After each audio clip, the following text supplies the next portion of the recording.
नमस्कार दोस्तों, आपका स्वागत करता हूं इस YouTube channel SK coaching centre पर। दोस्तों आज हम लोग एसएससी जीडी एग्ज़ाम 2025 के लिए रीजनिंग का पार्ट नंबर 1 को देखने वाले हैं और इस वाले पार्ट के अंदर हम लोग रीजनिंग के 20 अलग अलग प्रकार के इम्पोर्टेंट प्रश्न को देखेंगे और सभी प्रश्न को शॉर्ट ट्रिक के साथ सॉल्व करेंगे। तो वीडियो में आप लोग हमारे साथ अंत तक जरूर बने रहिएगा। अभी आपको एसएससी जीडी एग्जाम में कुछ इसी प्रकार के रीजनिंग के प्रश्न पूछे जाते हैं, तो सभी प्रश्न को पहले आप लोग खुद से ज़रूर सॉल्व करने की कोशिश कीजिएगा। चलिए हम लोग 1 नंबर क्वेश्चन की ओर चलते हैं। ये रहा क्वेश्चन नंबर 1। क्वेश्चन नंबर 1 आपको कार्य नीचे एक घन की 3 अवस्थाएं दर्शाई गई है। रोमन अंक 1 के विपरीत फलक पर कौन सा रोमन अंक आएगा, ये हम लोगों से पूछ रहा है। दोस्तों यहाँ पर एक घन के 3 अलग अलग स्थितियों को दर्शाया गया है और हम लोगों से पूछा जा रहा है 1 के विपरीत फलक पर कौन सा अंक आएगा। ये जो प्रश्न है एसएससी जीडी एग्जाम के लिए इम्पोर्टेंट प्रश्न है, तो पहले आप लोग वीडियो को रोककर खुद से ज़रूर सॉल्व करने की कोशिश कीजिएगा। सबसे पहले आप लोग ये बात याद कर लीजिएगा कि एक घन में जो है आपके 6 फलक होते हैं और विपरीत फलक जो है आपके सामने सामने होते हैं। विपरीत फलक आपके आसपास वाले नहीं, सामने सामने वाले होते हैं। अगर आप लोग ध्यान से देखिएगा स्थिति 1 और स्थिति 2 को, तो इसमें देखिए आपका 1 जो है कॉमन संख्या दिया गया है और 1 के आसपास वाले संख्या देखिए आपका 2 है, 4 है, 3 है, 5 है। हम आपको क्या बताए हैं कि सामने सामने होता है, यानी कि विपरीत फलक जो है आपको दिखाई नहीं देता है और एक घन में जो है आपके 6 फलक होते हैं। अगर आप लोग यहाँ पर देखिएगा तो 5 फलक दिया गया है, 1 है, 2 है, 3 है, 4 है, 5 है। बचता कौन है केवल, तो आपका बचता केवल 6 है, यानी कि 1 का जो विपरीत फलक है आपका 6 बनेगा। 6 ऑप्शन नंबर ए में दिया गया है, जो कि हमारा सही उत्तर बनता है। अगर आपको किसी भी प्रश्न में कहीं पर भी कोई दिक्कत हो तो हमें ज़रूर कमेंट करके बतलाइएगा। उस वाले प्रश्न को हम फिर से आपको जो है रिपीट करवा देंगे। चलिए अगले प्रश्न की ओर हम लोग चलेंगे, क्वेश्चन नंबर 2 की ओर।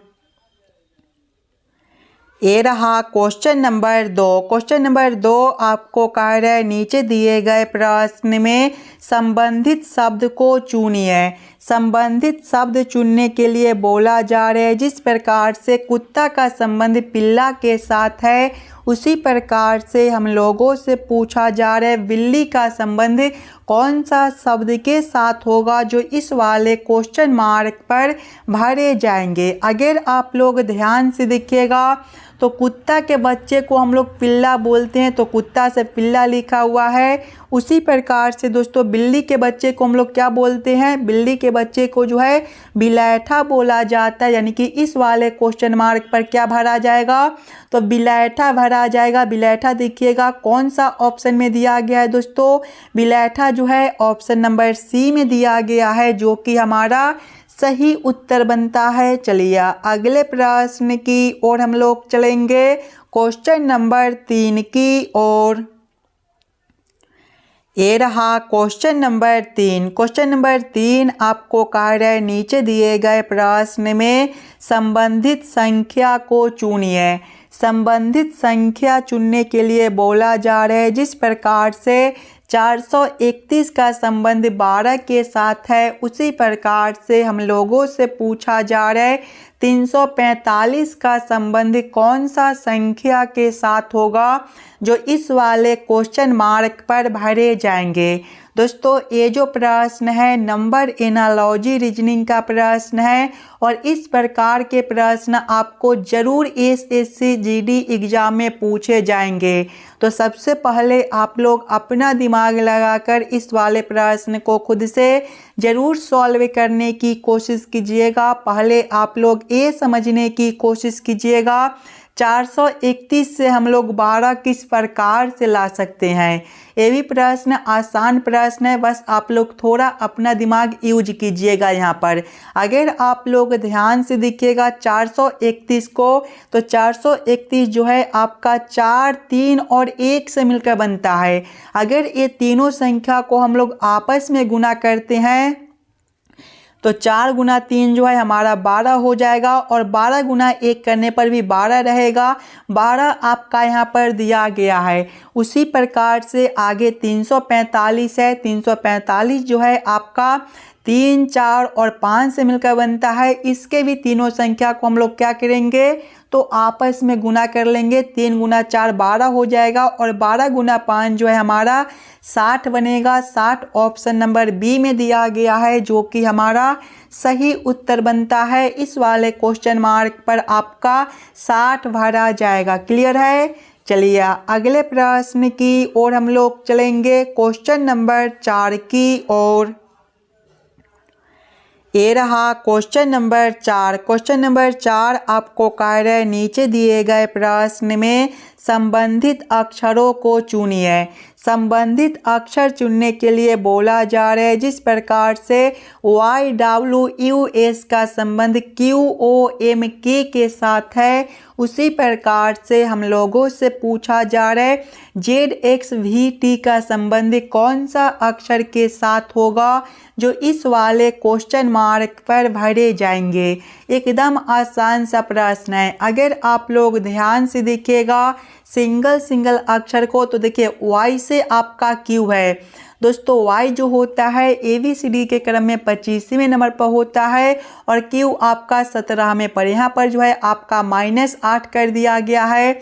आगे देखिएगा तो W से आपका O है। W 23वें नंबर पर होता है, और O जो है 15वें पर। यहाँ पर भी आपका -8 है। आगे देखिएगा तो U से आपका M है। U 21वें नंबर पर होता है, और M 13वें पर। यहाँ पर भी -8 है। आगे देखिए S से आपका K है। S जो है ABCD के क्रम में 19वें नंबर पर होता है, और K आपका 11वें पर। यहाँ पर भी -8 है।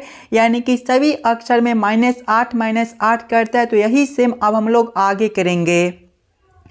आगे देखिएगा तो पहले आपका Z है। Z जो है ABCD के क्रम में 26वें नंबर पर होता है। 26 - 8 करने पर जो है आपका 18 बनेगा, और 18वें नंबर पर R होता है। आगे देखिए आपका X है। X का जो नंबर है 24वां होता है। 24 - 8 करने पर 16 बनेगा, और 16वें नंबर पर आपका P आता है। आगे V है। V का जो नंबर है 22वां है। 22 - 8 करने पर आपका जो देखिए 22 - 8 करने पर 14 बनेगा, और 14वें नंबर पर N होता है। आगे आपका T है। दोस्तों T का जो नंबर है 20वां है। 20 - 8 करेंगे हम लोग तो 12 बनेगा, और 12वें नंबर पर आपका कौन सा अक्षर आता है, तो 12वें नंबर पर L आता है। कौन सा ऑप्शन में RPNL दिया गया है, तो ध्यान से देखिएगा RPNL ऑप्शन नंबर ए में दिया गया है, जो कि हमारा सही उत्तर बनता है। चलिए अगले प्रश्न की ओर हम लोग चलेंगे, क्वेश्चन नंबर 5 की ओर। ये रहा क्वेश्चन नंबर 5। क्वेश्चन नंबर 5 आपको कह रहे A C का पिता है, और D B का बेटा है। E A का भाई है। C D की बहन है। तो B का E के साथ क्या संबंध है। ये जो प्रश्न है ब्लड रिलेशन से रिलेटेड प्रश्न है, और इस प्रकार के प्रश्न भी आपको SSC GD एग्जाम में पूछे जाते हैं। तो पहले आप लोग खुद से ज़रूर सॉल्व करने की कोशिश कीजिएगा। देखिए प्रश्न पहले आपको कह रहा है ए कौन है, तो C का पिता है। ए C का पिता है। दोस्तों पिता जो होता है एक पीढ़ी ऊपर का होता है, यानी कि C से ऊपर हम लोग किसको रखेंगे, तो A को रखेंगे। क्या रिश्ता है, पिता का है, तो आप लोग यहाँ पर पिता भी लिख लीजिएगा। आगे प्रश्न को पढ़िएगा। आगे प्रश्न आपको कह रहा है D B का बेटा है। D कौन है, तो B का बेटा है। दोस्तों बेटा जो होता है एक पीढ़ी नीचे का होता है, यानी कि B से नीचे हम लोग किसको रखेंगे, तो D को रखेंगे। क्या रिश्ता है, बेटा का है, तो आप लोग यहाँ पर बेटा भी लिख लीजिएगा ताकि प्रश्न को सॉल्व करने और समझने में आपको कोई दिक्कत ना हो। आगे प्रश्न को पढ़िएगा।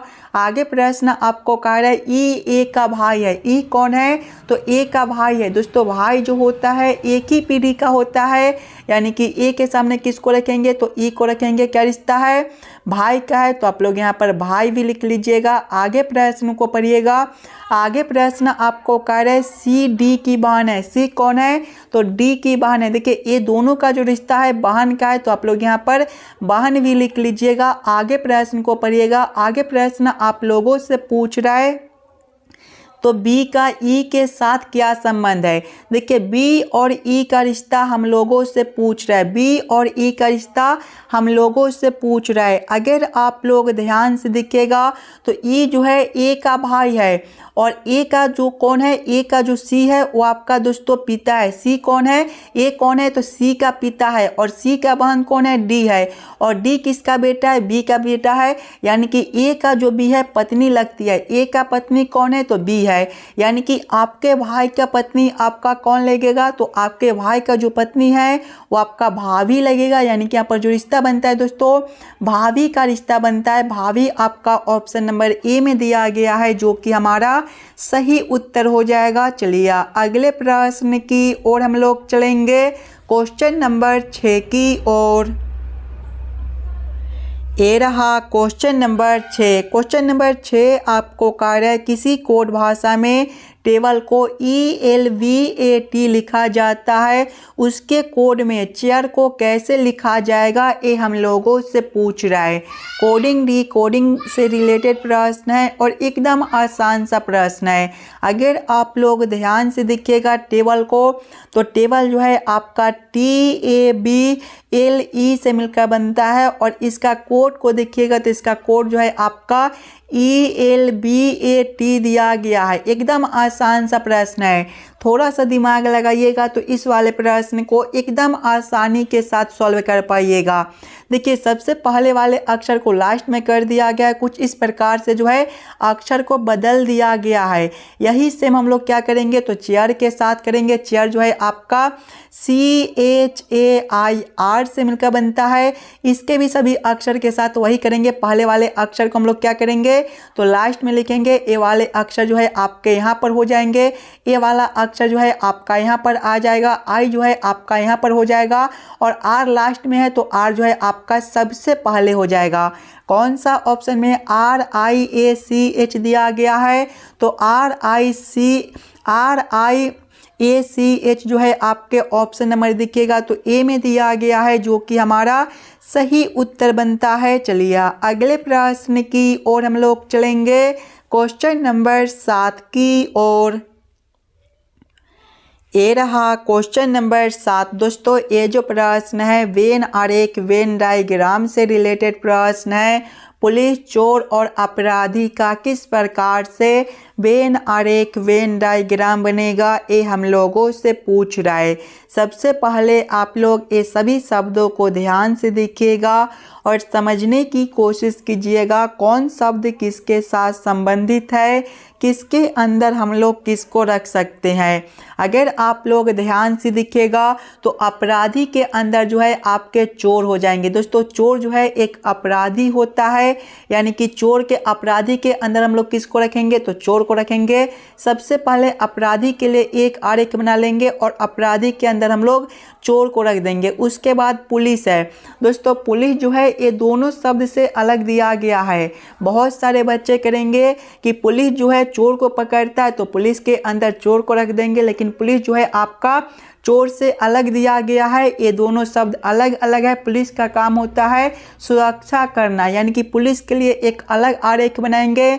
इस प्रकार का वेन आरेख Venn diagram option number A में दिया गया है, जो कि हमारा सही उत्तर बनता है। अगर आप लोग इस वाले YouTube चैनल पर नए हो तो चैनल को सब्सक्राइब और वीडियो को लाइक ज़रूर कर दीजिएगा और इस वाले वीडियो को ज़्यादा से ज़्यादा अपने दोस्तों के पास शेयर कीजिएगा ताकि और बच्चे तक पहुंच सके। चलिए अगले प्रश्न की ओर हम लोग चलेंगे, क्वेश्चन नंबर 8 की ओर। ये रहा क्वेश्चन नंबर 8। क्वेश्चन नंबर 8 जो है ये आपका कथन और निष्कर्ष से रिलेटेड प्रश्न है। और दोस्तों जब भी आपको इस प्रकार के प्रश्न एग्जाम में देखने को मिले तो सबसे पहले आप लोग सभी कथन को ध्यान से पढ़िएगा और उस सभी कथन को वेन आरेख वेन डायग्राम पर सेट कर लीजिएगा ताकि प्रश्न को सॉल्व करने और समझने में आपको आसानी हो। देखिए कथन 1 आपको कह रहा है कुछ सेब लाल है। कुछ सेब क्या है? लाल है। इसका वेन आरेख वेन डायग्राम किस प्रकार से बनेगा? तो ये जो आरेख है आपका सेब के लिए हो जाएगा और कुछ सेब ही लाल दिया गया यानी कि लाल के लिए हम लोग कुछ इस प्रकार से आरेख बनाएंगे। ये जो आरेख है आपका सेब के लिए है तो आप लोग यहाँ पर सेब भी लिख लीजिएगा ताकि प्रश्न को सॉल्व करने और समझने में आपको आसानी हो। ये जो आरेख है आपका लाल के लिए तो आप लोग यहाँ पर लाल भी लिख लीजिएगा। आगे कथन को पढ़िएगा। कथन 2 आपको कह रहा है सभी लाल संतरे है। सभी लाल क्या है? संतरे है यानी कि संतरे के अंदर जो है हम लोग लाल को रखेंगे। ये जो आरेख है आपका संतरे के लिए हो जाएगा तो आप लोग यहाँ पर संतरे भी लिख लीजिएगा। अब आप लोग इस वाले वेन आरेख वेन डायग्राम के आधार पर निष्कर्ष को सही या फिर गलत कीजिएगा। देखिए निष्कर्ष 1 आपको कह रहा है कोई संतरे सेब नहीं है। अगर आप लोग ध्यान से देखिएगा तो संतरे के लिए आरेख यहाँ पर है, सेब के लिए आरेख यहाँ पर है। ये दोनों आरेख आपस में कुछ जुड़े हुए हैं यानी कि कुछ सेब जो है आपका संतरा हो सकता है लेकिन यहाँ पर नहीं दिया गया यानी कि ये जो निष्कर्ष है आपका गलत बनता है। निष्कर्ष 2 को देखिएगा कुछ सेब संतरे है। देखिए सेब के लिए आरेख यहाँ पर है, संतरे के लिए आरेख यहाँ पर है। ये दोनों आरेख आपस में कुछ जुड़े हुए हैं यानी कि कुछ सेब जो है आपका संतरा हो सकता है। ये जो निष्कर्ष है आपका सही बनता है। केवल निष्कर्ष 2 आपका सही हो जाएगा। कौन सा ऑप्शन में केवल निष्कर्ष 2 को सही किया गया है? तो ऑप्शन नंबर बी में देखिएगा केवल निष्कर्ष 2 सही है। क्वेश्चन नंबर 8 का आपका ऑप्शन नंबर बी जो है सही उत्तर बनता है। चलिए अगले प्रश्न की ओर हम लोग चलेंगे। क्वेश्चन नंबर 9 की ओर। ये रहा क्वेश्चन नंबर 9। क्वेश्चन नंबर 9 आपको कह रहे दी गई आकृति में कितनी लाल कलम है। यहाँ पर एक आकृति दिया गया है। सबसे पहले आप लोग इस वाले आकृति को ध्यान से देखिएगा और समझने की कोशिश कीजिएगा। आकृति को ध्यान से देखिएगा तो लाल के लिए जो आकृति है वो आपका यहाँ से लेकर यहाँ तक दिया गया है। आगे देखिए तो कलम के लिए आकृति आपका यहाँ से लेकर यहाँ तक दिया गया है और छोटे के लिए आकृति आपका यहाँ से लेकर यहाँ तक दिया गया है। आप लोगों से क्या पूछा जा रहा है? दी गई आकृति में कितनी लाल कलम है यानी कि कलम भी होना चाहिए और लाल भी होना चाहिए। यानी कि हम लोग केवल लाल और कलम में संबंधित संख्या को देखेंगे। कौन सा संख्या ऐसा है जो लाल और कलम दोनों में दिया गया है? अगर आप लोग ध्यान से देखिएगा तो 12 जो है आपका लाल और कलम दोनों में है और 20 भी आपका लाल और कलम दोनों में है यानी कि 12 + 20 हम लोग करेंगे। 12 + 20 जो है हमारा 32 बनेगा। 32 ऑप्शन नंबर ए में दिया गया है जो कि हमारा सही उत्तर बनता है। चलिए अगले प्रश्न की ओर हम लोग चलेंगे। क्वेश्चन नंबर 10 की ओर। ये रहा क्वेश्चन नंबर 10। क्वेश्चन नंबर 10 आपको कह रहा है नीचे दिए गए प्रश्न में विषम आकृति को पहचान करें। यहाँ पर एक प्रश्न आकृति दिया गया है, 4 आकृति दिया गया है। ये चारों आकृति में सबसे अलग आकृति कौन सा दिया गया है ये हम लोगों से पूछ रहा है। अगर आप लोग ध्यान से देखिएगा आकृति ए को तो यहाँ पर देखिए दोनों जो लाइन है ऊपर की ओर है। आकृति बी में भी आपका दोनों लाइन ऊपर की ओर है। आकृति सी में दोनों लाइन नीचे की ओर है और आकृति डी में भी आपका दोनों लाइन ऊपर की ओर है। यानी कि सबसे अलग आकृति सी बनता है। इसमें दोनों लाइन को नीचे की ओर कर दिया गया है। तो क्वेश्चन नंबर 10 का आपका ऑप्शन नंबर सी जो है सही उत्तर हो जाएगा। चलिए अगले प्रश्न की ओर हम लोग चलेंगे। क्वेश्चन नंबर 11 की ओर। ये रहा क्वेश्चन नंबर 11। क्वेश्चन नंबर 11 आपको कह रहा है निम्नलिखित आकृति में त्रिभुजों की संख्या ज्ञात करें। इस वाले आकृति के अंदर टोटल कितना ट्रायंगल त्रिभुज बनता है, ये हम लोगों से पूछ रहे हैं। इस प्रकार के प्रश्न भी आपको जीडी एग्जाम में देखने को मिलेंगे। तो पहले आप लोग वीडियो को रोककर यहाँ पर खुद से इस वाले आकृति के अंदर त्रिभुज को काउंटिंग कीजिएगा। अगर आप लोग यहाँ पर सभी प्रश्न को खुद से सॉल्व कीजिएगा तभी जाकर इस प्रकार के प्रश्न को आप लोग एग्जाम में आसानी के साथ सॉल्व कर पाइएगा। अगर आप लोग ध्यान से देखिएगा तो इसके अंदर पहले हम लोग क्या करेंगे, त्रिभुज को काउंटिंग करेंगे। देखिए इसके अंदर जो है आपके 8 त्रिभुज बनते हैं और कौन सा ट्रिक से हम लोग जल्द से जल्द काउंटिंग कर सकते हैं ये भी हम आपको बताएंगे, लेकिन पहले हम आपको काउंटिंग करके बता देते हैं। देखिए एक त्रिभुज ए बनता है, दूसरा ए बनता है, तीसरा ए बनता है, चौथा ए बनता है। पांचवें को देखिएगा तो पांचवा आपका यहाँ से लेकर यहाँ तक बनता है, छठा जो है आपका यहाँ से लेकर यहाँ तक बनता है। अभी तक हमें जो है ये पांचवा था और ये छठा है। देखिए अभी इसमें 2 त्रिभुज और है। देखिए सातवां जो है दोस्तों आपका यहाँ से लेकर यहाँ तक बन जाएगा और आठवां को देखिएगा तो आठवां जो है आपका यहाँ से लेकर यहाँ तक बन जाएगा। यानी कि इसके अंदर जो है आपके 8 त्रिभुज बनते हैं। ट्रिक कौन सा है, देखिए ट्रिक आपका कौन सा है, तो सबसे पहले हम लोग जब भी आपको चतुर्भुज के अंदर त्रिभुज काउंटिंग करने के लिए बोले तो पहले आप लोग छोटे छोटे खंड को काउंटिंग कीजिएगा। इसके अंदर छोटा छोटा खंड कितना है, तो एक खंड ए है, दूसरा खंड ए है, तीसरा खंड ए है, चौथा खंड ए है। 4 छोटे छोटे खंड है। इसमें क्या करेंगे, 2 से गुना कर देंगे, ये हमारा ट्रिक है। 4 गुना 2 करेंगे कितना हो जाएगा, 8 हो जाएगा। 8 हो जाएगा यानी कि इसके अंदर 8 त्रिभुज बनता है। 9वां हमारा ए बन जाएगा, 10वां ए बनेगा, 11वां ए बनेगा। अभी हमारा कुछ और त्रिभुज बच जा रहा है, ध्यान से देखिएगा। तो 12वां त्रिभुज जो है हमारा यहाँ से लेकर यहाँ तक बन जाएगा दोस्तों, ये हमारा 12वां हो जाएगा। 13वां त्रिभुज जो है हमारा यहाँ से लेकर यहाँ तक बनता है, ये जो है हमारा 13वां त्रिभुज हो जाएगा। और एक सबसे बड़े वाले यानी कि एक हमारा यहाँ से लेकर यहाँ तक भी त्रिभुज बनता है, ये जो है हमारा 14वां त्रिभुज हो जाएगा। इस वाले आकृति के अंदर टोटल 14 त्रिभुज बनता है। 14 ऑप्शन नंबर बी में दिया गया है, जो कि हमारा सही उत्तर हो जाएगा। चलिए अगले प्रश्न की ओर हम लोग चलेंगे, क्वेश्चन नंबर 12 की ओर। ये रहा क्वेश्चन नंबर 12। क्वेश्चन नंबर 12 आपको कह रहा है एक पंक्ति में 5 दुकानें हैं। एच दुकान ओ के दाई ओर तथा आर की बाई ओर है। एल दुकान एच की दाई ओर है और एफ दुकान एल की बाई ओर है। कौन सी दुकान मध्य में है, ये हम लोगों से पूछ रहा है। ये भी प्रश्न आपके लिए इम्पोर्टेंट प्रश्न है, तो पहले आप लोग प्रश्न को ध्यान से पढ़िएगा और समझने की कोशिश कीजिएगा। देखिए प्रश्न पहले आपको कह रहा है एक पंक्ति में 5 दुकानें हैं। देखिए एक लाइन में कितना दुकान है, तो 5 दुकान है। पहले हम लोग 5 लाइन ले लेंगे, 1 लाइन, 2 लाइन, 3 लाइन, 4 लाइन और ये हमारा हो जाएगा 5 लाइन। आगे प्रश्न को पढ़िएगा। आगे प्रश्न आपको कह रहा है एच दुकान ओ के दाई ओर। एच दुकान जो है दोस्तों ओ के दाई ओर तथा आर के बाई ओर है। देखिए एच दुकान जो है आपका ओ के दाई ओर है। मान लीजिए कि एच दुकान आपका यहाँ पर है तो ओ के दाई ओर है, यानी कि ओ जो है आपका यहाँ पर हो जाएगा और आर के बाई ओर है, यानी कि आर जो है आपका यहाँ पर हो जाएगा। आगे प्रश्न को पढ़िएगा। आगे प्रश्न आपको कह रहा है एल दुकान एच के दाई ओर है। एल दुकान जो है एच के दाई ओर है, यानी कि एल जो है आपका दोस्तों यहाँ पर हो जाएगा। एल दुकान जो है एच के दाई ओर है। आगे प्रश्न को पढ़िएगा। और एफ दुकान एल के बाई ओर है। एफ दुकान जो है एल के बाई ओर है, यानी कि एफ दुकान जो है आपका यहाँ पर हो जाएगा। आगे प्रश्न को पढ़िएगा। आगे प्रश्न आप लोगों से पूछ रहा है कौन सी दुकान मध्य में है, यानी कि कौन सी दुकान बीच में है, तो बीच में आपका जो है आर बनता है। आर ऑप्शन नंबर बी में दिया गया है, जो कि हमारा सही उत्तर हो जाएगा। चलिए अगले प्रश्न की ओर हम लोग चलेंगे, क्वेश्चन नंबर 13 की ओर।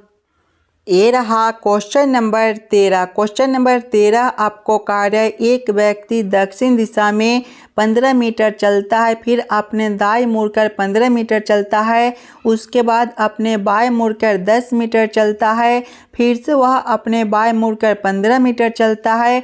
वह अपनी प्रारंभिक स्थिति से कितनी दूर है, ये हम लोगों से पूछ रहा है। जब भी आपको इस प्रकार के प्रश्न देखने को मिले दोस्तों, तो सबसे पहले आप लोग ये याद कर लीजिएगा, दिशा में जो होता है वो आपका पूर्व ए वाला दिशा होता है, पश्चिम जो है आपका ए वाला दिशा होता है, उत्तर आपका ऊपर की ओर होता है और दक्षिण जो है आपका नीचे की ओर होता है। अब आप लोग प्रश्न को ध्यान से पढ़िएगा और समझने की कोशिश कीजिएगा।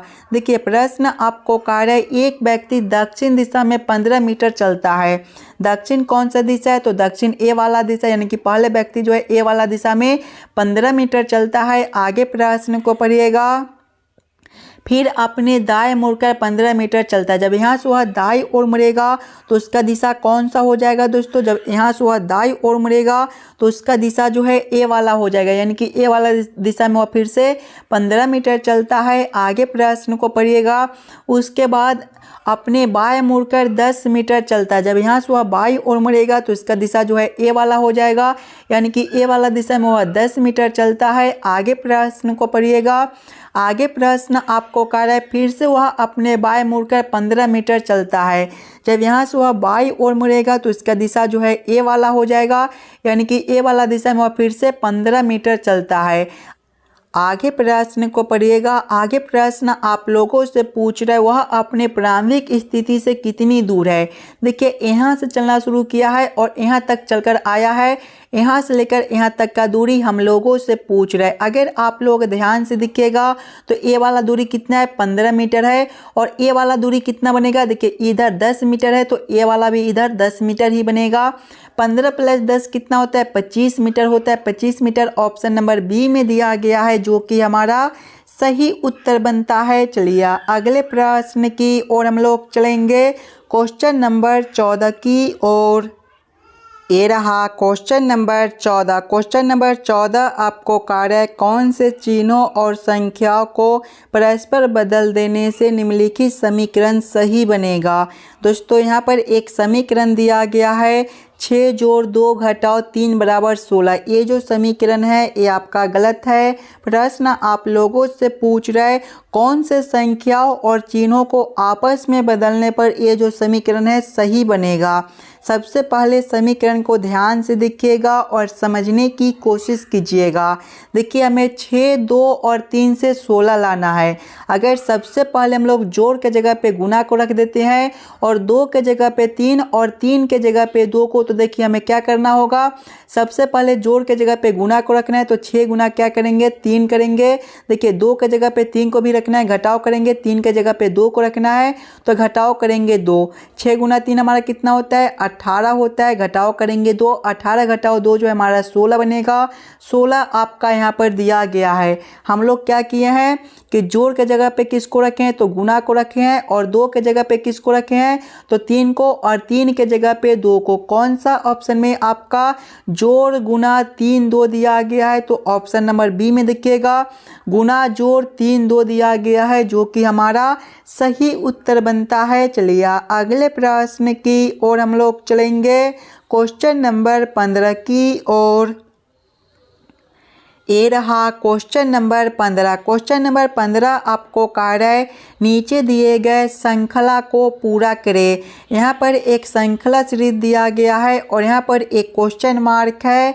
इस वाले क्वेश्चन मार्क पर कौन सा संख्या भरा जाएगा, ये हम लोगों से पूछ रहा है।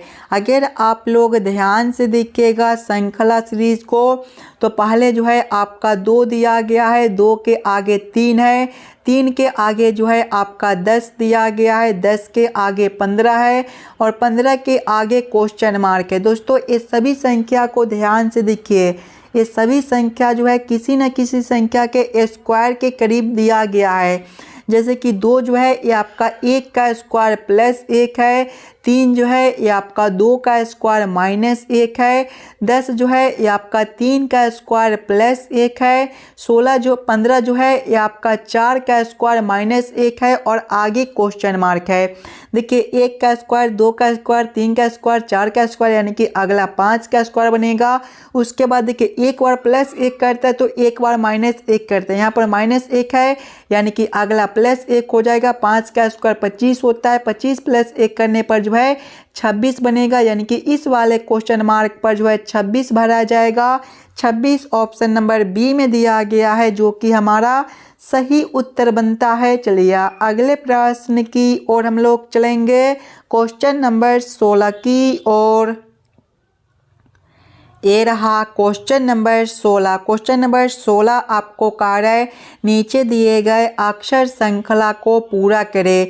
दोस्तों यहाँ पर एक अक्षर श्रृंखला दिया गया है और 2 क्वेश्चन मार्क है। ये दोनों क्वेश्चन मार्क पर कौन सा अक्षर भरा जाएगा ये हम लोगों से पूछ रहा है। अगर आप लोग ध्यान से देखिएगा अक्षर श्रृंखला को तो पहले ए से आपका सी है, यहाँ पर जो है आपका प्लस 2 है। आगे देखिएगा तो सी से आपका क्या है एफ है, यहाँ पर जो है आपका प्लस 3 है। एफ से आपका क्या है तो एच है, यहाँ पर जो है आपका फिर से दोस्तों प्लस 3 कर दिया गया है। देखिए प्लस 2 कर दिया गया है। आगे देखिएगा तो एच से आपका क्या है के है, यहाँ पर जो है आपका प्लस 3 है। के से आपका एम है प्लस 2 है। आगे देखिए एम से आपका पी है प्लस 3 है और पी से आपका आर है प्लस 2 है। यानी कि एक बार क्या करता है दोस्तों तो प्लस 2 करता है तो एक बार प्लस 3 करता है। यानी कि आर में पहले हम लोग क्या करेंगे यहाँ पर प्लस 2 यानी कि अगला क्या हो जाएगा प्लस 3 हो जाएगा और उसके अगला जो है आपका प्लस 2 हो जाएगा। आर प्लस 3 करने पर जो है आपका यू बनता है और यू प्लस 2 करने पर डब्लू। कौन सा ऑप्शन में यू और डब्लू दिया गया है तो यू और डब्लू ऑप्शन नंबर बी में दिया गया है जो कि हमारा सही उत्तर बनता है। चलिए अगले प्रश्न की ओर हम लोग चलेंगे, क्वेश्चन नंबर 17 की ओर। ये रहा क्वेश्चन नंबर 17। क्वेश्चन नंबर 17 आपको कह रहा है नीचे दिए गए प्रश्न में संबंधित आकृति को चुनिए। यहाँ पर एक प्रश्न आकृति दिया गया है और यहाँ पर एक क्वेश्चन मार्क है। इस वाले क्वेश्चन मार्क पर कौन सा आकृति भरा जाएगा ये हम लोगों से पूछ रहा है। सबसे पहले आप लोग ये समझने की कोशिश कीजिएगा ये दोनों आकृति आपस में किस प्रकार से संबंधित है। उसी प्रकार से आप लोग सोचिएगा ये वाला आकृति से कौन सा आकृति बनेगा जो इस वाले क्वेश्चन मार्क पर भरे जाएंगे। अगर आप लोग ध्यान से देखिएगा ये दोनों आकृति को तो दोस्तों ये वाले आकृति का जो है दर्पण प्रतिबिंब ये वाला आकृति दिया गया है। उसी प्रकार से जब हम लोग ये वाले आकृति को दर्पण प्रतिबिंब आकृति निकालेंगे तो आपका कुछ इस प्रकार से बनेगा। इस प्रकार का उत्तर आकृति ऑप्शन नंबर बी में दिया गया है जो कि हमारा सही उत्तर बनता है। चलिए अगले प्रश्न की ओर हम लोग चलेंगे, क्वेश्चन नंबर 18 की ओर। ये रहा क्वेश्चन नंबर 18। क्वेश्चन नंबर 18 आपको कह रहा है नीचे दिए गए आकृति श्रृंखला को पूरा करें। यहाँ पर एक प्रश्न आकृति दिया गया है और यहाँ पर एक क्वेश्चन मार्क है। इस वाले क्वेश्चन मार्क पर कौन सा आकृति भरा जाएगा ये हम लोगों से पूछ रहा है।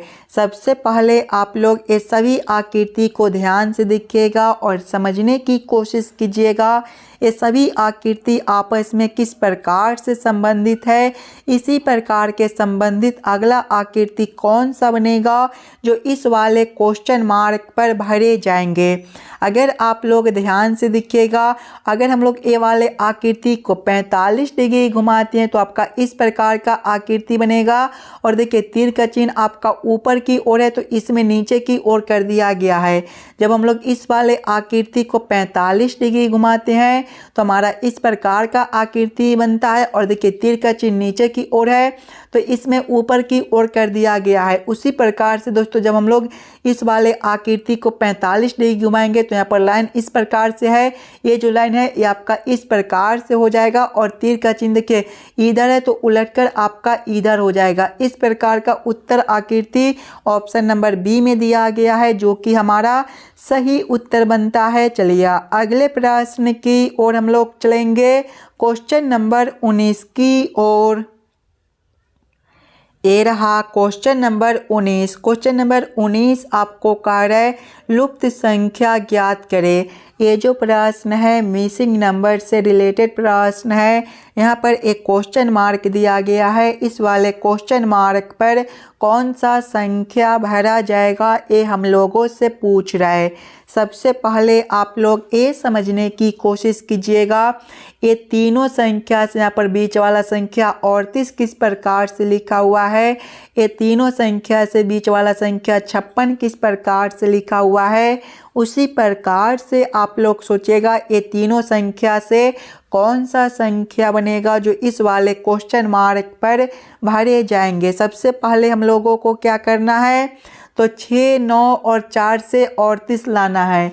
आप लोग अपना दिमाग लगाइएगा, इस वाले प्रश्न को खुद से ज़रूर सॉल्व करने की कोशिश कीजिएगा। अगर दोस्तों सबसे पहले हम लोग ये तीनों संख्या को आपस में जोड़कर देखते हैं तो 6 + 9 15 हो जाएगा। 15 + 4 करने पर जो है हमारा 19 बनेगा, लेकिन बीच वाला संख्या 38 है। अगर हम लोग 19 में 2 से गुना कर देते हैं तो 19 × 2 जो है हमारा 38 बनता है। बीच वाला संख्या 38 दिया गया है।